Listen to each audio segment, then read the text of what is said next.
En esta cuarta y última charla del conjunto dedicado a una explicación clásica del electrón con spin, es una charla técnica, está más bien dirigida a matemáticos y físicos, en la que voy a exponer cuáles son las ecuaciones dinámicas del electrón con spin. Es decir, ecuaciones dinámicas que integradas nos van a dar las trayectorias tanto del centro de masa como del centro de carga del electrón con spin, y por lo tanto habrá que utilizar las condiciones de contorno adecuadas. Bien, en el caso del electrón puntual, la masa m y la carga están localizadas en un solo punto. La energía y el momento lineal de la partícula puntual se escriben de esta forma, donde el gamma de v es el factor relativista. Pero estos observables, la energía y el momento lineal, como propiedades mecánicas, no son independientes, sino que satisfacen esta relación cuadrática. Diríamos que esta es la relación cuadrática que define la masa de cualquier sistema material y en particular de la partícula puntual. Pues bien, las ecuaciones dinámicas del electrón puntual pues son estas. La fuerza externa es la derivada del momento lineal, y si lo que existe es una interacción electromagnética, pues la fuerza es la fuerza de Lorentz, es la carga multiplicada por el campo eléctrico definido en el instante t en el punto R, donde está la partícula, y la velocidad por el producto vectorial por el campo magnético también definido en ese punto. Si hacemos la derivada de esta v y despejamos la derivada de orden superior de la posición, nos queda de esta forma. Estas son las ecuaciones que habría que integrar para encontrar cómo se comporta un electrón puntual en un campo electromagnético externo. Es decir, conocidos A y B se integran. Si la integración es numérica, pues convendría escribirlas como ecuaciones de primer orden de esta forma. Aquí conviene observar que en esta última ecuación, si no hubiera campo eléctrico, si estos dos términos fueran cero, este término es perpendicular a V. Por lo tanto, al hacer el producto escalar de esto con V, nos daría cero. Es decir, que si el campo eléctrico es cero, este producto escalar es cero, lo cual implica que si solo hay campo magnético, una partícula puntual en un campo magnético, el módulo de su velocidad no cambia con el tiempo, es siempre el mismo. Quiere eso decir que si el módulo de la velocidad no cambia, la energía, como solo depende del factor gamma de v, permanece constante. No hay transferencia de energía entre el campo magnético y la partícula puntual sin spin. Electrón con spin. Tenemos dos centros. Hay que tener presente que el momento angular es siempre una propiedad mecánica definida con respecto a un punto. Bueno, si tenemos dos centros, el centro de masa, el punto representa nuestro origen de nuestro sistema de referencia. Entonces el punto Q nos da la localización del centro de masa, donde he localizado M, y el punto R, donde está el centro de carga, y le he llamado R. El momento angular, esta línea de puntos lo único que viene a querer decir es pues, que el electrón tiene una cierta forma que, digamos, podría englobar a esos dos puntos, pero no hay seguridad en ello. El momento angular del electrón respecto del origen de mi sistema de referencia es J. Pero claro, el momento angular del electrón respecto de su centro de masa lo llamo yo el spin respecto al centro de masa. Y el momento angular del electrón respecto al centro de carga, el spin respecto al centro de carga. Esto que he dibujado aquí sería la posible fuerza electromagnética externa definida donde está la carga.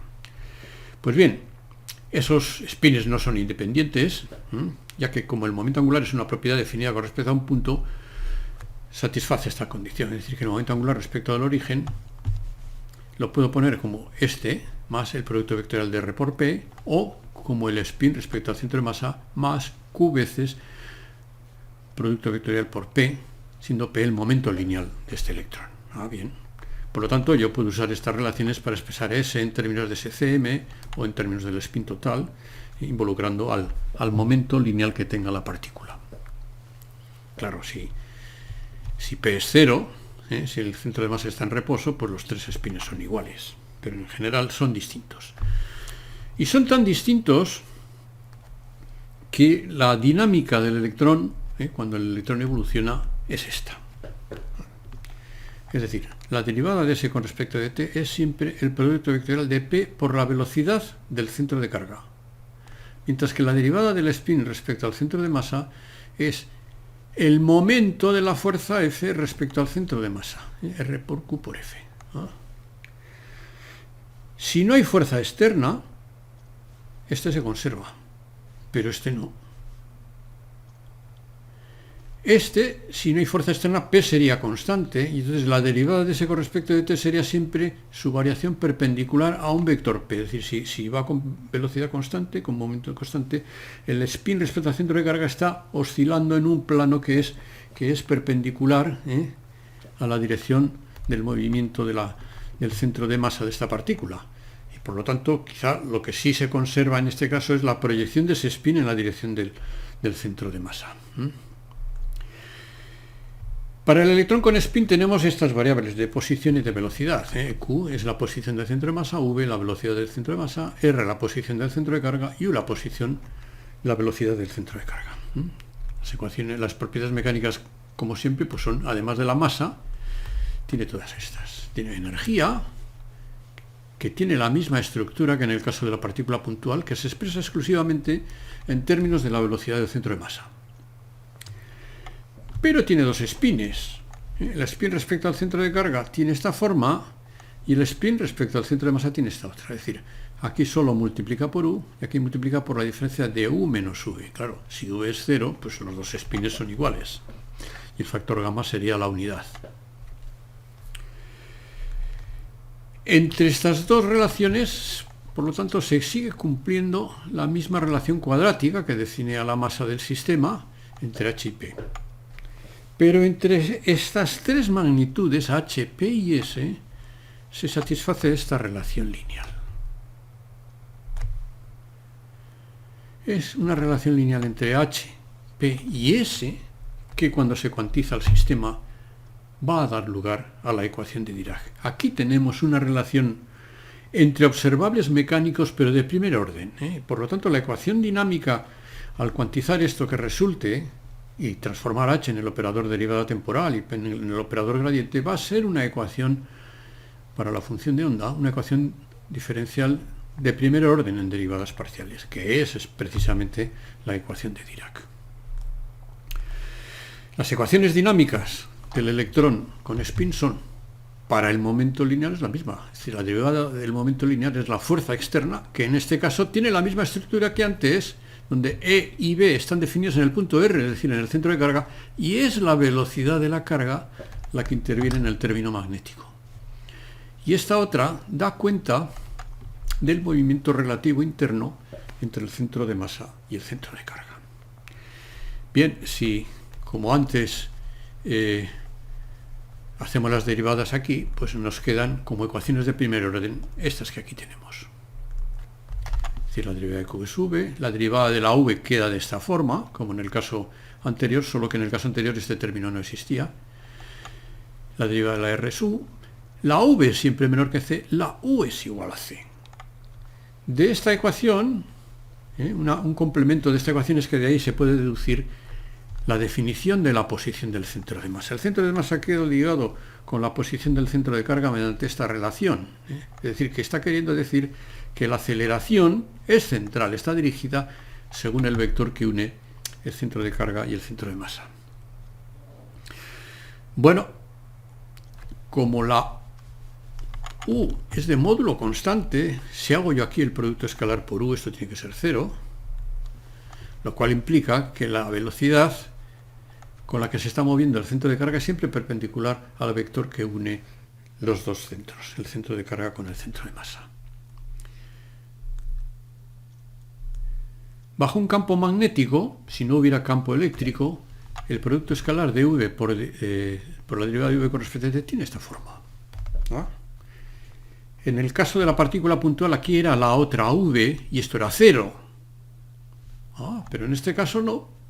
En este caso, en el caso del electrón con spin, el centro de masa no se mueve con velocidad de módulo constante, como en el caso de la partícula puntual. ¿Qué significa? Que la energía del electrón en un campo magnético va a ir cambiando. Hay transferencia de energía del campo magnético al electrón con spin. ¿Y eso a qué se debe? Pues a qué se debe que el electrón con spin tiene al final momento magnético, pero es un momento magnético que está ligado con el spin que está procesando. Y esa oscilación del momento magnético en un campo externo produce, aunque es un movimiento oscilante, va a producir pérdidas y ganancias de energía, como veremos en la integración numérica. Para comparar las dos partículas, la partícula sin spin y la partícula con spin, vamos a resolver primero en el caso puntual y lo vamos a integrar. Esta es una integral que se puede hacer de forma exacta, pero la vamos a hacer la integración numérica metiendo las ecuaciones en este programa que me resuelve las ecuaciones del electrón sin spin. Entonces lo lanzo en este plano, que el campo magnético tiene la dirección del eje Z, y lo que ocurre es esto. Aquí abajo estoy representando la variación de la energía y del módulo del momento lineal, que no cambian. La partícula en un campo magnético, en este caso uniforme, pues efectúa una trayectoria circular. Se dice que este es el movimiento ciclotrónico del electrón puntual en un campo magnético uniforme. Como veis, no hay cambio de la velocidad. Volvamos atrás. Analicemos el caso de la partícula con spin en un campo magnético uniforme también. Aquí el diagrama es un poco más complejo. Aquí vamos a representar el movimiento del centro de carga y del centro de masa con el campo magnético en la dirección Z. Hemos escogido las condiciones iniciales de tal manera que el spin respecto al centro de carga en el instante inicial tiene esta posición. En cambio, el spin respecto al centro de masa tiene esta. Es decir, aquí vamos a representar cómo evolucionan los dos spines cuando el electrón va a efectuar un movimiento ciclotrónico en este campo exterior. Y aquí abajo vamos a representar cómo van evolucionando tanto la energía como el módulo del momento lineal con el tiempo, a medida que va transcurriendo el tiempo. Bien, echemos a andar las ecuaciones. Voy a detener un poco la integración. Fijaros que aquí viene el centro de masa y el centro de carga de rojo, el centro de masa de color negro. Entonces, si esta es la dirección del centro de masa inicialmente, este spin, esta es su proyección en la parte XY, está oscilando perpendicularmente a la dirección del spin, a la dirección del momento lineal. Como el momento lineal está cambiando, pues esta oscilación está cambiando. Sin embargo, este está sin más precesando, esta es su proyección, es para tener una visión tridimensional. Esta es la evolución del extremo del spin, y esta es su proyección. Esta es la evolución del extremo del spin, y esta es la evolución de su proyección. Continuemos con la integración. Este spin siempre está oscilando en un plano que es perpendicular al vector P.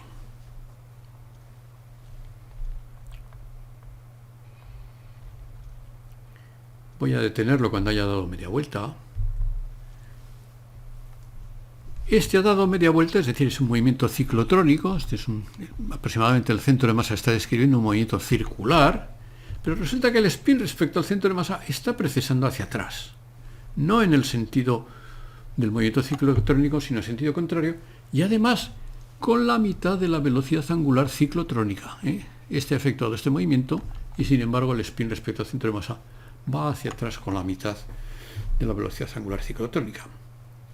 Y lo sorprendente es que ni el módulo del momento lineal ni la energía, como decíamos, se mantiene constante. Está oscilando. Hay transferencia de energía entre los dos, aunque en promedio no hay un cómputo global de transferencia de energía y de momento lineal. El valor medio prácticamente permanece constante.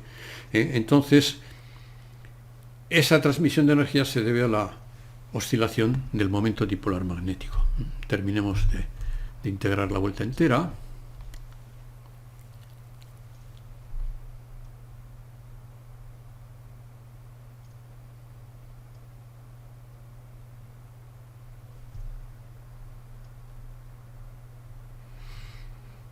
Y aquí lo detengo. Efectivamente, este ha dado una vuelta entera, en cambio el spin ha precesado en sentido contrario, hacia atrás, con la mitad de la velocidad angular, y en ese momento vuelve a estar oscilando perpendicularmente a la dirección del momento lineal, que es esta. En la teoría cuántica de Dirac El spin de Dirac viene representado por H medios las matrices de Pauli. Esta es una matriz 4x4 con las matrices de Pauli 2x2. Y en la teoría de Dirac del electrón se encuentra que este spin satisface esta ecuación, donde para Dirac el operador velocidad es c veces las matrices de Dirac alfa. Pero resulta que estas tres matrices no conmutan, por lo tanto Dirac ya dice, no, las tres componentes de la velocidad del electrón no se pueden medir con precisión. Pero si mido una de ellas, como resulta que los valores propios de las matrices alfa son más o menos 1, cuando uno mide una de las componentes con precisión, para Dirac le da que puede ser solo más o menos c. Es decir, ya el propio formalismo de Dirac nos está diciendo que el electrón se está moviendo con la velocidad c, pero el centro de masa no. Hay algo que se está moviendo, es el punto R del cual depende el spinor de Dirac. Por lo tanto, aquí vemos que el spin de Dirac satisface precisamente el spin con respecto al centro de carga, que satisface esta misma ecuación dinámica y que, por lo tanto, el punto respecto del cual está definido este spin es el centro de carga, punto R que se mueve con la velocidad c. Bueno, estas ecuaciones dinámicas fueron publicadas en este trabajo y quienes lo deseen pueden descargar las notas que he impartido en la Universidad del País Vasco o se poner en contacto conmigo. Y las integraciones numéricas han sido hechas con el programa Dynamic Solver. Y con esto terminamos los 4 vídeos de una explicación clásica de la estructura del electrón. Gracias por vuestra atención.